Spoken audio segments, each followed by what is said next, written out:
What's going on, guys? G2 here. Welcome back to the channel. And if you're watching this video, you've got an issue with your AR.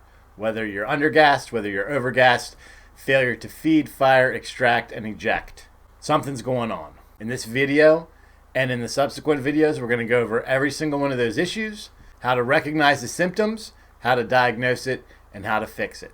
As with all the videos we do, make sure that whenever you're working with a firearm, especially one that is suffering from malfunction, the first step is always ensuring that you are clearing the rifle safely. Let's go into the video.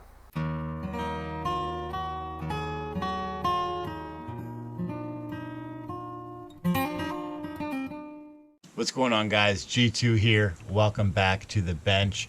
And today we're going to talk about how to identify and fix an overgassed rifle.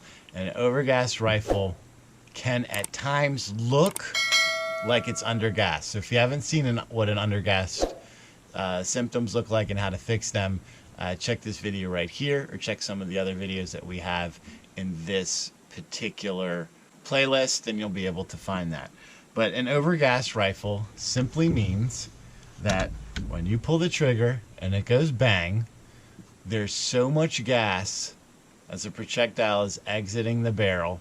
There's so much gas here that it is going through your gas port, through your gas tube, back into your barrel, and reciprocating your bolt extremely violently. It's really throwing it back. And you'll notice this with a couple things. So you'll notice a really heavy recoil, almost like this bolt carrier group is going to slam out of the back of your buffer tube. So one of the other things you may see with an overgassed rifle, and this is where people tend to get confused and they mistake it with an undergassed rifle, is when you fire the round, the bolt comes back, right? It'll go forward, but when you go to shoot the next round, you'll get a failure to fire, okay? And what's happening is, I can't get this bolt so loose, the bolt will actually sit behind, not fully seated into the chamber, and people will think, oh, it didn't have enough energy to get back and seat the round. So when you go to pull the trigger, that firing pin will fire, but the round will not fire, right? The firing pin will not be seated into the round will be in the chamber, and the bolt's too far back, so you're going to get a failure to fire. And people think it's because of a undergassed system, or you may have bad ammo. Chances are you're overgassed, and what's happening is that bolt is coming back so violently from all of that gas that it is actually seating itself, but because it's moving so fast, it actually bounces back and sits out. And what we call this is bolt bounce, and it gives the impression that it's undergassed, when in fact it's overgassed. Now that you have a couple of the symptoms for an overgassed rifle, I mean, in addition, you'll have gas everywhere. Your gun will be extremely dirty because of all of that additional gas that's fouling it up. You'll get spray in the face. There's a lot of, it's going to be really violent in the recoil. All of those symptoms that you will see. The one thing that you want to look at are really your cases. If you see that your cases are ripping, so maybe the extractor is ripping off the rim of your case, that is a sign of an overgassed rifle. Maybe it's physically smashing the back of the cartridge here to where you can't see those stamped markings. That means that that bolt is slamming so far hard, or so hard into the round, that it's actually deforming the round. And when it's going back, when it's cycling, it's going so fast, it's ripping the edge off the case before that bolt has it, or before that round has a chance to contract back to its size to be ejected. It's ejecting it early and ripping it out, and the round is still sitting in the chamber. Another symptom of overgassing. Other thing you can look at, your ejection pattern. People just, for some reason, don't think about checking their ejection pattern. And what you want to be looking for is, as you're firing, ejection pattern tells you a lot about what's going on with your rifle. So we know that our port is right here, right? So here's where our rounds will be coming out of, roughly. So what you want to be looking for is an ejection pattern that comes right about here in this window. This is A+, okay? The 3 o'clock to, let's call it, about 4, maybe 4:30, okay? If you get anything that's back here or up here, that's no good. An overgassed rifle will typically eject in front of you because that bolt is coming back so fast that round or that case is smacking your brass deflector and shooting it forward. So this is where you're going to be overgassed. If you're noticing it back here, chances are you're undergassed because that bolt is coming back slower, and instead of deflecting it out with good momentum, it's just kind of hitting it and gently falling off to this back position. So look at your ejection patterns or where your cases are ending up. You want to be in this little sweet spot about right here, 3 to 4:30. Anything past 4:30, you're severely undergassed, and anything in front of 3 o'clock, chances are you're overgassed. What are some of the things to look for if you're suffering from an overgassed rifle? Number 1, your buffer weight. You're probably using too light of a buffer. The standard size buffer or standard weight buffer that comes with 99.9% of stock kits is a 3-ounce buffer. If you're doing a barrel that's shorter than 16 inches, I would say maybe shorter than 14.5 inches, you need to use a heavier buffer. The shorter the barrel, the heavier the buffer. What this does is all that gas that's coming through, that 3-ounce buffer that's back here is just going to get pushed around, right? It's just going to move it, no problem. So you need to increase the overall mass of your buffer, your bolt carrier group, and your spring working together.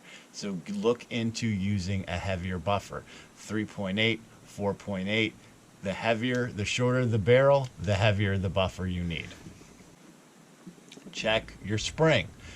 Maybe you move to a high-powered spring to give a little bit more pushback onto this system as it's going through. A standard buffer spring should be sufficient with a heavy buffer, but you can always go with a high-powered spring to slow this movement down as well. Finally, and this goes into the buffer spring, check your buffer spring for wear and tear. Your standard carbine buffer spring should have exactly 37 coils and be no shorter than 10 1/16 inches. If it's shorter than 10 1/16 inches, then you have basically compressed this to the point where it's just going to be too weak for you to cycle appropriately. Then we also have a rifle length spring. So ensure that you're using the right spring based on your gas system. A rifle length buffer spring has 43 coils and should measure no less than 11 3/4 inches. So if this is starting to get compressed, meaning you're going to be losing the power of that spring, and these wear over time, guys, so you want to make sure that you're maintaining them, you're looking at them, and at no point should you ever cut a buffer spring to fix your problem. You're not fixing the problem, okay? Cutting this down or putting in a rifle, let's say we know we want to slow everything down, we don't want to use a high-powered carbine spring, so let's stick a rifle spring in there. You do not ever want to do that. Make sure you're using the right part for your firearm. Don't cut these down to fit, just get the right one. Then finally, as a last resort, what you can always do is upgrade your gas block to an adjustable gas block. This will allow you to fine-tune the gas that's coming into your system. So if you have too much gas, you can just turn it down, close that port off to not allow as much gas to go through the system, or open it up to allow more gas to go through the system. It's a pretty easy fix, but as much as I like adjustable gas blocks, I feel that it's just one more thing that can get messed up. So check those things that I just spoke about, look for the symptoms, go through the steps that we just covered, and I promise you're going to be able to figure out where your issue lies in your overgassed AR, and then within no time, you'll have this guy running smooth. Just remember, overgassed AR means that bolt carrier is moving too fast because there's too much gas. The more weight you can put on this, the easier it's going to be. Start with the buffer. The buffer is the easiest thing that you can do. You can get these kits, right? So they'll give you a physical buffer shell with a bunch of different weights, and you can go ahead and experiment to see which one works the best.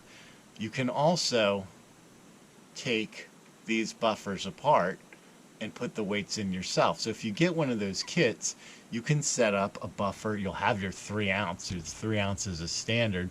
You can have one at 3.8, 4.5, 5.3, and try each one of them. That way you don't need to mess with anything when you go to the range. Just do the 1 round mag test with the buffer, go until it fails. So as soon as you fail the 1 round mag test, you know you've exceeded or found the heaviest buffer possible to not allow, you've slowed that bolt so much that it can't lock back into the position.